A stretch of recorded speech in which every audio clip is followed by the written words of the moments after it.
అనగనగా రామాపురం అని ఒక అందమైన ఊరుండేది. ఆ ఊరిలో సోమయ్య అనే వ్యక్తి ఉండేవాడు.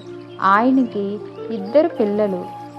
ఆయన వాళ్ళ పిల్లలది ఏం చెప్తున్నాడంటే, పిల్లలు, నేను పొలంలోకి వెళ్ళొచ్చేస్తా, మీరు బుద్ధిగా ఉండండి, అమ్మని ఇబ్బంది పెట్టద్దు, సరేనా అని చెప్పి వెళ్ళిపోయాడు.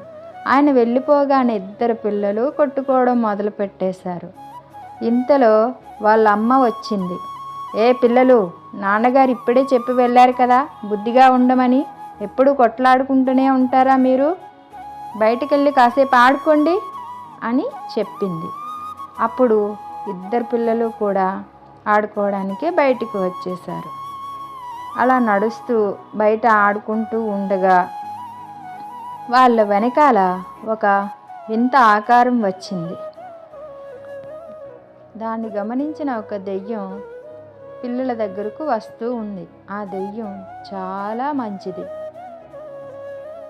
ఆ దెయ్యం ఒక వింత ఆకారం పిల్లల వెనకాల రావడం చూసింది. వెంటనే ఆ పిల్లల్ని కాపాడాలి అనుకుంది. కానీ ఆ పిల్లలు ఆ దెయ్యంని చూడగానే చాలా భయపడిపోయారు. పిల్లలు, మీరు భయపడవద్దు, నేను చాలా మంచిదాన్ని, నాకు పిల్లలంటే చాలా ఇష్టం, మీ ఇల్లు ఎక్కడో చూపించండి, మిమ్మల్ని జాగ్రత్తగా దింపేస్తాను అని చెప్పింది దెయ్యం.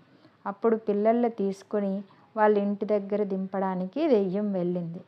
కానీ మళ్ళీ అక్కడ ఏమైనా ఆపద వస్తుందేమో, ఈ పిల్లలు ఆపదలో పడతారేమోనని వాళ్ళ ఇంటిలోనే ఆ దెయ్యం ఉండిపోయింది.